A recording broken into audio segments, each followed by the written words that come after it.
അമ്മല്ലേ 1000-2000 രൂപയ്ക്ക് jewellery business തുടങ്ങാൻ പറ്റുമോ? 1000-2000 രൂപയ്ക്ക് ജ്വല്ലറി ബിസിനസ് തുടങ്ങാൻ പറ്റുമോ എന്ന് നമ്മൾ നോക്കാം. ഇപ്പൊ സിമ്പിൾ ആയിട്ട് നമ്മൾ പറയുകയാണെങ്കിൽ 1000-2000 രൂപയ്ക്ക് നമുക്കൊരു ബിസിനസ് സ്റ്റാർട്ട് ചെയ്യാൻ പറ്റും, അതിൽ സംശയമൊന്നുമില്ല. പക്ഷേ നമ്മളത് സ്റ്റാർട്ട് ചെയ്ത് കഴിഞ്ഞാൽ നമുക്ക് ആ 2000 രൂപയുടെ പ്രൊഡക്ട്സ് വെച്ചിട്ട് എത്ര നാൾ നമ്മുടെ ബിസിനസ് മുന്നോട്ട് കൊണ്ടുപോകാൻ പറ്റും എന്ന് നമ്മൾക്ക് വ്യക്തമായ പ്ലാൻ ഉണ്ടാവണം. കാരണം നമ്മൾ 2000 രൂപയ്ക്ക് പർച്ചേസ് ചെയ്തിട്ടുണ്ടെങ്കിൽ ഒരു 10-12 മാക്സിമം 12 പ്രൊഡക്ട്സ് ആണ് നമുക്ക് കിട്ടുക ഹോൾസെയിലിൽ. ഓക്കെ, ഒരു ഫോർ എക്സാമ്പിൾ ആണ്. അപ്പോൾ 12 പ്രൊഡക്ട്സ് കൊണ്ട് നമുക്കൊരു ഇൻസ്റ്റാഗ്രാമിൽ ഡെയിലി പോസ്റ്റ് ചെയ്യുകയാണെന്നുണ്ടെങ്കിൽ ഒരു 2 വീക്സ് മാക്സിമം 2 വീക്സിൽ പോസ്റ്റ് ചെയ്യാനുള്ള കണ്ടന്റ് ആണ് നമ്മുടെ അടുത്ത് ഉണ്ടാവുക. അപ്പോൾ ഈ 2 വീക്സ് കഴിയുമ്പോൾ നമുക്ക് സെയിലൊന്നും വന്നിട്ടില്ല എന്നുണ്ടെങ്കിൽ നമുക്ക് റീസ്റ്റോക്ക് ചെയ്യാനുള്ള എമൗണ്ട് അതിന് കിട്ടില്ല. സത്യമല്ലേ?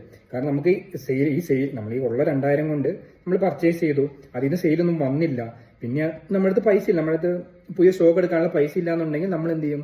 റിപ്പീറ്റഡ് ആയിട്ട് പിന്നെയും പോസ്റ്റ് ചെയ്യാൻ തുടങ്ങും. അപ്പോൾ നമ്മുടെ പേജിൽ പിന്നെയും നമ്മൾ റിപ്പീറ്റഡ് ആയ സാധനങ്ങളായിരിക്കും പോസ്റ്റ് ചെയ്യുക. അത് നമ്മൾ ഒരു പ്രാവശ്യം കൂടെ മാക്സിമം പോസ്റ്റ് ചെയ്തു, ഒരു മാസം കഴിഞ്ഞു, നമുക്ക് സെയിലൊന്നും വന്നില്ല, ഇല്ലെങ്കിൽ മാക്സിമം 1-2 സെല്ലായി പോയുള്ളൂ, പിന്നെ നമുക്ക് റീസ്റ്റോക്ക് ചെയ്യാനുള്ള ഒരു എമൗണ്ട് നമുക്ക് അതിൽ നിന്ന് കിട്ടാതെ വരും. അപ്പൊ നമുക്ക് തന്നെ ഇത് ഞാൻ എടുത്തിട്ട് ഇതൊന്നും സെല്ലാകുന്നില്ലല്ലോ, ഇനിയിപ്പോൾ ഞാനിത് എന്ത് ചെയ്യും, എന്റെ പൈസ പോയി എന്നൊക്കെ വിചാരിക്കുന്ന കുറേ ആൾക്കാരുണ്ട്. ഞങ്ങൾക്ക് കുറേ പേര് മെസ്സേജ് അയക്കുന്നുണ്ട്, ഞങ്ങൾ ഹൗസ് വൈഫാണ്, അല്ലെങ്കിൽ ഞങ്ങൾ പഠിക്കുകയാണ്, സ്റ്റുഡൻ്റ് ആണ്, ഞങ്ങൾക്കൊരു 2000 രൂപയ്ക്ക് ഒരു പ്രൊഡക്ട്സ് തരാമോ, ഞങ്ങൾക്ക് ജ്വല്ലറി ബ്രാൻഡ് സ്റ്റാർട്ട് ചെയ്യാനാണ് എന്നുള്ളത്. കാരണം ഞങ്ങൾക്കത് കൊടുക്കുന്നതിന് കുഴപ്പമൊന്നും ഉണ്ടായിട്ടില്ല. പക്ഷേ ഞങ്ങളോട് പറയുന്ന കാര്യം എന്താണെന്ന് വെച്ചാൽ, നിങ്ങൾ ഇങ്ങനെ 2000 രൂപയ്ക്ക് സ്റ്റാർട്ട് ചെയ്യാൻ വിചാരിക്കുവാണെങ്കിൽ അത് എത്ര നാൾ കൊണ്ടുപോകാൻ പറ്റുമെന്ന് നിങ്ങൾ ആലോചിക്കണം. കാരണം ഇതിന്റെ കൂടെ എക്സ്ട്രാ നമുക്ക് ഡെലിവറി ചാർജ് വരും, ഡെലിവറി ബോക്സ് വേണം, കവർ വേണം, സ്റ്റിക്കർ, അങ്ങനെ വേറെ കുറച്ച് സാധനങ്ങൾ അഡീഷണൽ ആയിട്ട് വേണം. അപ്പോൾ അതൊക്കെ നമ്മൾ എക്സ്ട്രാ എമൗണ്ട് ആയിട്ട് കൂട്ടണം. അതായത് നമുക്ക് ജസ്റ്റ് 2000 എന്ന് പറഞ്ഞാൽ 2000 കൊണ്ട് തന്നെ ഒരിക്കലും തുടങ്ങാൻ പറ്റില്ല. പിന്നെ നമുക്ക് ആഡ് റൺ ചെയ്യണം, ആഡ് റൺ ചെയ്യുന്നതിന് എക്സ്ട്രാ എമൗണ്ട് വരും. അപ്പോൾ ഇതൊക്കെ അതിന്റെ കൂടെ എക്സ്ട്രാ ആഡ് ഓൺ ആയിട്ട് വരുന്ന എക്സ്പെൻസസ് ആണ്. അത് പലരും കൂട്ടാറില്ല. പിന്നെ ഞാൻ പറഞ്ഞ പോലെ, ആദ്യം പറഞ്ഞ പോലെ, ഈ 12 ദിവസം കഴിഞ്ഞിട്ട് 2 ആഴ്ച കഴിഞ്ഞിട്ടുണ്ടെങ്കിൽ നമുക്ക് ഇനി പോസ്റ്റ് ചെയ്യാനുള്ള ഐറ്റംസ് ഒന്നും ഇല്ല, ഐറ്റംസ് തീർന്നു. അപ്പൊ നമ്മൾ എന്ത് ചെയ്യും? അത് നമ്മൾ ആലോചിക്കണം. പിന്നെ ചെയ്യാൻ പറ്റില്ല എന്നല്ല ഒരിക്കലും പറയുന്നത്, കാരണം ചെയ്യുന്ന ഇഷ്ടംമാതിരി ആൾക്കാരുണ്ട്.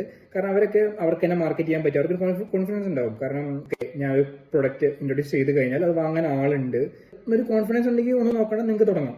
ഞാനിത് പറയുന്നത് ജസ്റ്റ് ബേസിക് എന്തെങ്കിലും 2000 രൂപ എനിക്ക് എന്തെങ്കിലും തുടങ്ങണം, എന്തെങ്കിലും സ്റ്റാർട്ട് ചെയ്യണം എന്ന് വിചാരിക്കുന്ന ആൾക്ക് വേണ്ടിയിട്ടാണ്. എല്ലാ ബിസിനസ് പോലെയും ജ്വല്ലറി ബിസിനസ് ഒരു ബിസിനസ് ആണ്. അപ്പൊ ബിസിനസ് എന്ന് പറഞ്ഞാൽ തന്നെ എന്താണ്?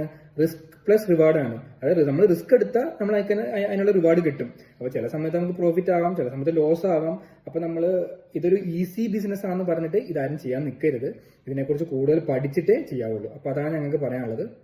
അപ്പം എല്ലാവർക്കും കാര്യം മനസ്സിലായി എന്ന് വിചാരിക്കുന്നു. എന്തെങ്കിലും ജ്വല്ലറി ബിസിനസ് തുടങ്ങാൻ സ്റ്റാർട്ട് ചെയ്യുന്ന ആരെങ്കിലും ഉണ്ടെങ്കിൽ, അവർക്ക് എന്തെങ്കിലും ഡൗട്ടോ ഹെൽപ്പോ എന്തെങ്കിലും വേണമെങ്കിൽ ഞങ്ങളായിട്ട് കോൺടാക്ട് ചെയ്താൽ മതി.